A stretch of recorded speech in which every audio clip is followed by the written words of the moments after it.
Welcome to Blueprints for Brilliance Coaching Insights, a podcast by coaches for coaches. Our guests share their hard-won wisdom to help you grow your coaching business and create a life of success. So get ready to unlock the blueprints to your success. Welcome, everyone, to today's episode. I'm thrilled that you joined me today, and I'm also thrilled to have Susan Day, all the way from Australia. She is an arts therapist and an art coach, so I'm excited to hear more about that. So welcome to the show, Susan. It's lovely to have you. Thank you for having me. It's so lovely to be here. Let's start out telling everyone a little bit about you and your journey and how did you become an art therapist? I've always been drawing, I've always been writing, and I had various careers. I used to be a teacher and an English major, all sorts of stuff like that. And I was living in a country, small country town, and somebody asked me to edit their thesis. Actually been rejected because the English was so poor. And it was about art therapy. Oh my gosh, this is a thing you can do. Like, it's about 100 years old, so it's taken a bit while to catch up. It was one of those moments, and I was like, I get this. I don't know anything about it. I didn't know. I assumed it was really complex, and it kind of is in some layers. It's a little bit like a pyramid approach. You can do a few marks on a piece of paper, but underneath there's these layers and layers and layers of stuff happening. Yeah, so it just really spoke to me, and I've always been interested in meditation and mindfulness. And for me, the more I learned about art therapy, the more I realized that you need to be in a mindful state to get the best out of it. You don't have to be. So I just felt the two were just married together beautifully. I love that. So how long have you been doing it? That's 7 or 8 years. Yeah. Okay, I can't believe that it started with you editing a thesis. That's just so serendipitous. Yeah, absolutely, isn't it? Yeah, it was just this moment of, and the lady was very funny. She's very casual. She was like, oh, and I was reading this stuff, and I edited it, and as you do when you edit, you pull things apart. And I said, I hope you don't mind. And she loved it. She was great, and she got a pass. And yeah, but it was just this. Oh my gosh, you can use art not only to heal yourself, which I think most artists and most people who understand art do, but also you can use it to help others. And people who you don't even have to like art. You don't even have to be good at art to really benefit from it.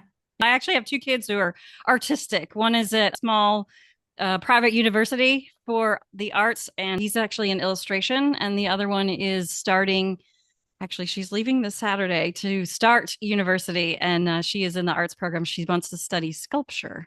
Two very worthy modalities. Yeah, it's so interesting, though, the classes they get to take. I mean, it's not just whatever they're doing, illustration, sculpture, but get to do so many other really interesting things. The first year, they always have them try out all different modalities just to see, there might be something else that jumps out at you. Tell me about art therapy. What kind of people come to you? What kind of people do you help? How do you help them? You mentioned you put 2 lines on a piece of paper. How do you interpret that? So I tend to work at either end of the spectrum of age. So predominantly teenagers as well, particularly terrible issues with anxiety, but also work with older women. They're my focus in many ways, because we've brought our families up, we've made all these sacrifices, and now there's time for us to find ourselves. In Australia, there's a phenomenon they call the silver splinters, which is where older people, once the kids have left home and everything's happened, suddenly a couple might decide they don't really like each other anymore. They're separate. And this puts women at a terrible financial disadvantage, but also an emotional one as well. They're the two extremes. I do obviously work with people in between, but on the whole, it's women in the over 50 and sort of preteens and the early teens, that sort of areas.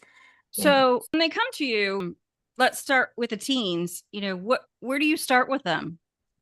It's really difficult, actually. I was talking to a coach here in Australia, and I said to her, one of the most difficult things about working with teens is they're usually not made to come, but they're usually encouraged to come, and they can be quite defensive, and they're obviously very suspicious and a bit worried, and who's this strange woman, and why does she like pencils so much? And it's like most of the adults in my life are not that keen on paint, but this woman, she's crazy.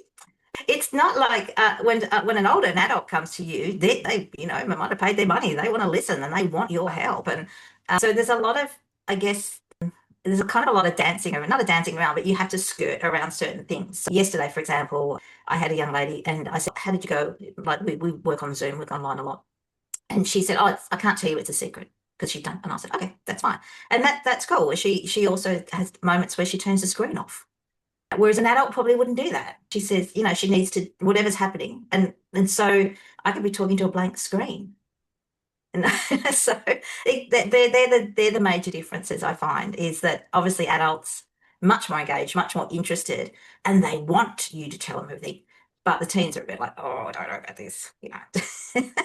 That totally makes sense. And Yeah. from having, not long ago had teenagers, I can totally understand that. And them turning off the screen and stuff. And as mine were in school during COVID, the horror stories they tell about the kids who weren't even in the room and just turned their cameras off, but they were allegedly there. How do you choose what type of, I don't know, instruments you use, color? How does the art part come into the therapy? I suppose essentially, if we keep in mind that art therapy is not about producing a piece of artwork, it's not about producing something you might hang on the wall. I always encourage people to keep a journal because they can see the progressive stages they've been through. But if you want to chuck it away, if you want to rip it up and burn it, you do that too, because that can be very cathartic. It's like, yeah. There are different materials and mediums that I would use for different conditions. So broadly, somebody who's suffering from anxiety, they might be quite heightened.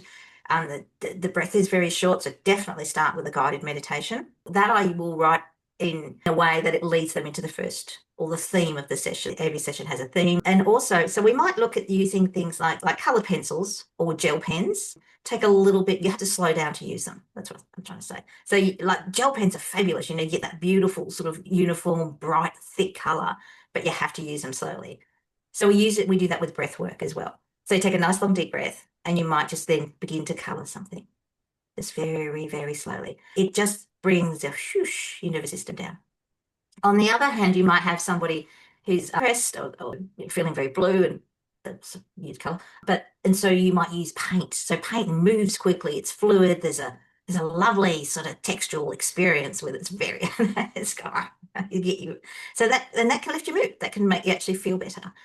And as for colors, do tend to guide people a little bit. So obviously we have cool colors and warm colors. So all your listeners will know that, red is a vibrant, powerful color as opposed to blue, which is calming color. Every color has a positive and a negative as well. So if you're working, say, again, with somebody who's feeling a bit down or a bit depressed, then we use the warm colors, the yellows, orange, reds, to sort of lift their mood a little bit. And, I have a painting over here that I created using yellows and it actually hits when I see it, it actually just slightly lifts my mood a little and helps me refocus. It's very, very powerful. There are many, many art therapy activities where you allow the client to choose a color because it has to resonate with them. And that tells me where they're sitting emotionally, particularly preteens and teenagers who may not have the words to say, oh, I'm feeling a bit down today, or I'm frustrated about this, or I'm scared. I don't know what to do. I'm scared. And they don't have those words, but the psychology, the subconscious is screaming out. If you're working on Zoom with someone, do you tell them ahead of time, get yourself some watercolors and we're going to use them? So I have everything planned out. And I said, so next week we're going to work with modeling clay. We might work with collage. If we're in studio, if someone's coming to me, it's a lot in many respects, it gives me a lot more to work with because I've got all sorts of different kinds of paper. I've got all sorts of different materials and I can just pop them out and work with them. Went off online and with distance, but to be honest, I haven't noticed that it's a real disadvantage to the client. Yeah. Because they get what they get out of it. I'm so grateful for people like you who can help people who need, especially teens. Like you said, with them, they don't know how to speak and say, but they can draw and can, like you said, I'm assuming that can calm them down and they can some breathing and then maybe they can articulate it better. Is that what you find?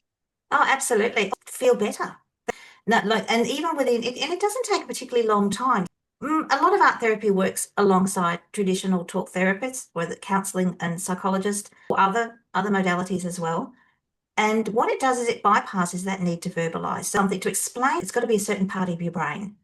And often we don't have words. Trauma can block it. Trauma can just overwhelm. We get that freeze, that flight or freeze, fawn, all those sorts of things happening.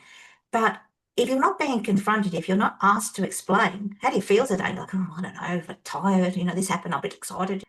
Your subconscious will express that through color. So things you may ask, if we're working with somebody who's been bullied, for example, might ask them to paint the bully. And usually at the beginning of the session, the bully might be a shape. It doesn't necessarily have to be, but it'll fill the page. or if it's at the top of the page, or if it's at the bottom of the page. When you ask them to add themselves, where they put that figure or shape on the page matters. How the size of it, it's really, really interesting stuff. Oh, that's And you can see that transform even in a matter of weeks. so. Tell me, if you would, some of your favorite stories or some really amazing transformations from when someone came to you and then when they left you. And obviously, we don't need names. So there was an older lady I went working with just casually more than anything. One of the things I'm really, it's really piqued my interest is older women who are now being identified as being on the spectrum. They're autistic in some form, whether it's ADHD, leads on to all sorts of issues, whether it's full-blown autism. And a lady in particular who's 72 years old has just been diagnosed with autism. And all of a sudden, her life suddenly made sense. Why she can't communicate people, why she doesn't like doing. And I've actually in the same boat. I can't cope with supermarkets.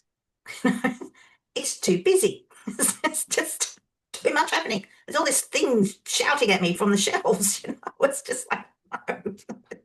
And it's something now that researchers are actually looking at, because autism has been defined by young teenage boys who behave in a certain way, whereas girls don't. It's quite different. And now they're suddenly realizing that there's been a lot of women in the 50s, 60s, and like this lady in her 70s, who just had been swept through the net, who could have even, and we're not talking about great financial support or medical support, but just a little bit of an understanding that my brain is not quite ticking over the ways other people's are. And maybe that's why I don't fit into, and this may be why I can't do this particular job. So for me, for example, I probably had more jobs than most people in the world, because I'm quite curious. I'm like, oh, I wonder how that works. And so I just go, oh, try that now. And I don't have a fear of failure, because my sense of curiosity just overwhelms that. And it's just sort of really interesting that we see these people now. And of course, what art therapy can do, and as a coach or a therapist, is we can use the art materials to express a sense of loss, and sort of from that develop through to a sense of empowerment. And of course, my main goal is always to build emotional resilience, whether that's in a 15-year-old or a 72-year-old, because that's that ability to bounce back, to process things that go wrong, because everything goes wrong for everybody, and being able to overcome that and and say, you know what, that's just the way the world is, but I'm okay. Yeah. And I can paint it out. Yeah. I love that. Paint it out. My son is, we laugh, my business partner and I said, any entrepreneur is probably has some kind of form of ADD or ADHD. Absolutely. Because we're like, and we can do that. But my son does have it, and he does have trouble sometimes when it's too loud in a restaurant or too much going on, too noisy. And he's like, I'd really like to not stay here. Can we move on? But now we have noise cancelling headphones. I used to run an art therapy class because I've just moved one side of the state to the other, and a lady used to come with her noise cancelling headphones. And some of the other people would look at her and think, why she got headphones on? She can still hear me, but it shuts out a lot of that noise. Yeah. I walked into other people's houses and gone, geez, the TV's a bit loud. And I just looking at me. What's going on? I'm having an argument at the moment with the windscreen wipers in my Mazda. It's like, no, they're too loud. It's like, I don't know if you're going to win that one unless you get new ones. Brilliant. So tell me a little bit about what favorite ritual do you have to help keep you grounded and able to work with people who, in some ways are like you, but in other ways are struggling? I really like doodling. I've actually researched that. I wrote a big article about that on my website. And I find I like to work with just pens as well. Sometimes I have a dedicated art time once a week, which is usually Sunday afternoon, where I listen to an audiobook. And I have no idea half the time what I'm going to create or paint. Last week it was an avocado. I mean, who knew? And I was then you have to do some guacamole after that, right? That's right. The Doritos. It's really interesting. And I go, no, I need, and whatever I do, obviously it's significant. And, and when you're busy, I don't often have time to understand it myself in some ways, but for me, it's an emotional release. It's a time being creative. It's just being creative itself is really good for your mental health. And, it comes back to that need to play. And play therapy is really important as well. And, we need to as adults, we need to give ourselves that space to, just to play and be creative. And perhaps even a bit silly. I don't think enough people do that. It's, yeah. Yeah, I totally agree. It was funny. We used to get, when I was a kid, we had paint by numbers, Oh, right? yeah.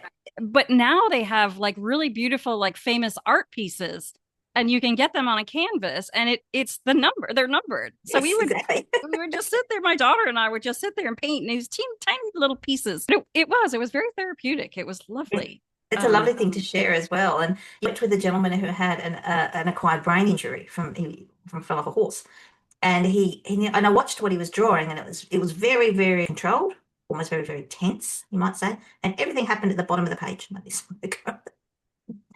And he said, and I was a bit unsure, and I thought, oh, I don't think he might sort of start complaining.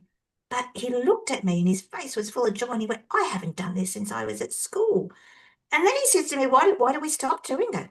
And I think that's a really, really good question. There are very few, your family would be, I assume, the exception, but there are very few people who continue to draw and do art as they get older because they're off to uni, they've got families, they need to get a job and important stuff. Yeah. Actually, it wasn't all that long ago that I started doing Legos again. Wow. How much fun are Legos? And they have these sets now. They're actually not Lego brand, but they have like lights in them. And I just did one that was it was a garden center, and I have one that's a cafe, and they've got plants in them. And it's fun. But I almost have to force myself sometimes. Like you, I love the idea of having a dedicated art time.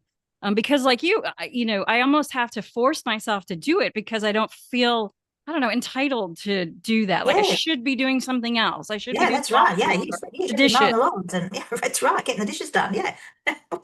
No. All right. Well, just because we talked today, I'm going to have a dedicated art time at least once a week, if not more often. And it can just be 5 minutes. Yeah. And sometimes if we establish a ritual around that, that really works as well. So you might light a candle. There's a program I'm working on at the moment where people get up, people with, sort of deep emotional issues and psychology issues. You might get up and just draw a lines across a paper. All you do. And as you do, you take a deep breath in. And as you draw the line, you exhale very slowly, and that's all you do. So creating a ritual is like, as an artist would know that already because they'll get their paints ready. So artists already know they have it. Well, they may not be conscious of it, but they will start to prep their stuff, whether it's getting the paints ready or the clay ready or, figuring out where they're going to work. And that's where, you'll have a studio and everything around you. But, for everyday people, that's a really important aspect as well to being creative and releasing whatever tension you need to do. And I worked with very, very troubled teens for a few years, and I found that my art was very jagged. It was I had all this tension, but it got it out of my system. And in a lot of the ways, that's you need to do that almost immediately when you're dealing with in these situations, and then gives you space to process as well. Yeah.